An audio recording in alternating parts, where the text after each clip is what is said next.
میرے بچوں السلام علیکم ورحمۃ اللہ وبرکاتہ۔ آج ہم استاد کا احترام جو سبق آپ کی کتاب میں ہے اس کا بقیہ حصہ ہم پڑھیں گے۔ یہاں سے شروع کریں گے۔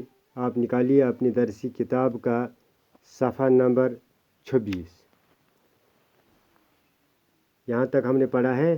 آج یہاں سے ہم شروع کریں گے۔ روایت ہے کہ نوشیروان نے ایک بار اپنے فرزند کو تعلیم و تربیت کے لیے ایک استاد کے پاس بھیجا۔ مدت گزرنے کے بعد نوشیروان کو خیال آیا کہ جا کر دیکھے کہ تعلیم و تربیت پانے کی کیا حالت ہے۔ جب وہ وہاں پہنچے تو دیکھا کہ استاد نماز کے لیے وضو کر رہے ہیں اور ان کا بیٹا ہاتھ میں لوٹا اٹھا کر پانی ڈال رہا ہے۔ یہ دیکھ کر ان کو کافی غصہ آیا اور بیٹے کے منہ پر ایک چپت لگا دی۔ استاد حیران ہوا کہ شاید اس سے خیال ہوا کہ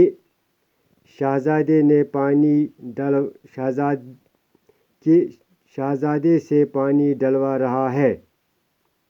نوشیروان نے افسوس کا اظہار کرتے ہوئے بیٹے کو تنبیہ کی کہ استاد خود پاؤں دھو رہے ہیں اور تم پانی ڈال رہے ہو۔ تم کو شرم نہیں آتی ہے؟ کیا تم خود اس کے پاؤں نہیں دھو سکتے ہو؟ یہ استاد کا احترام۔ دیکھو، یہ جو نوشیروان تھا یہ بادشاہ تھا اور بادشاہ نے اپنے بیٹے کو استاد کے پاس بھیجا اور دیکھو استاد کا کتنا احترام انہوں نے کیا تھا، کتنا احترام کیا انہوں نے استاد کا کہ شہزادہ لوٹے سے پانی ڈال رہا تھا اور اس بادشاہ نے نوشیروان نے بیٹے کو اس پہ ڈانٹا کہ آپ نے خود استاد کے پاؤں کیوں نہیں دھوئے۔ یہ دیکھو استاد کے احترام کا کتنا معیار ہے جو ان بڑی شخصیتوں نے قائم کیا ہے، ان بڑی شخصیتوں نے جو ہم کو سکھایا، ہم کو دکھایا۔ دوسری ایک روایت ہے کہ ایک دفعہ سکندر اعظم، یہ بھی بہت بڑا عظیم بادشاہ گزرا ہے۔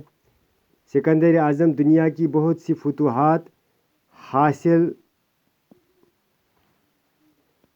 کر کے وطن واپس پہنچا تو سب سے پہلے اپنے استاد ارسطو سے ملنے کا ارادہ کیا۔ اس غرض سے وہ اپنے استاد کے ہاں گیا۔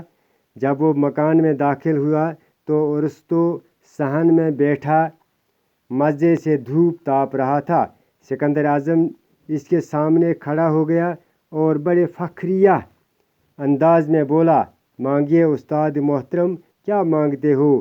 میں اب دنیا کی ہر چیز آپ کے قدموں میں لا کر رکھ دوں گا۔ یعنی اپنے استاد کے پاس ادب و احترام کے ساتھ گیا اور اپنے استاد سے کہا کہ آپ مانگیے، میں آپ کو وہ جو کچھ بھی آپ مانگو گے میں آپ کو پیش کروں گا۔ بادشاہ تھا، غرض استاد کا مقام نہایت بلند ہے۔ یہ پیغمبری کا پیشہ ہے کیونکہ ہر پیغمبر معلم یعنی تعلیم دینے والا رہا ہے۔ ہم سب کو چاہیے کہ ہم اپنے اساتذہ کے احترام اور عزت کا ہر وقت اور ہر آن خیال رکھیں اور بھولے سے بھی کبھی کوئی گستاخی ان کی جناب میں نہ کریں۔ وسلام۔ گھر میں رہو، سلامت رہو۔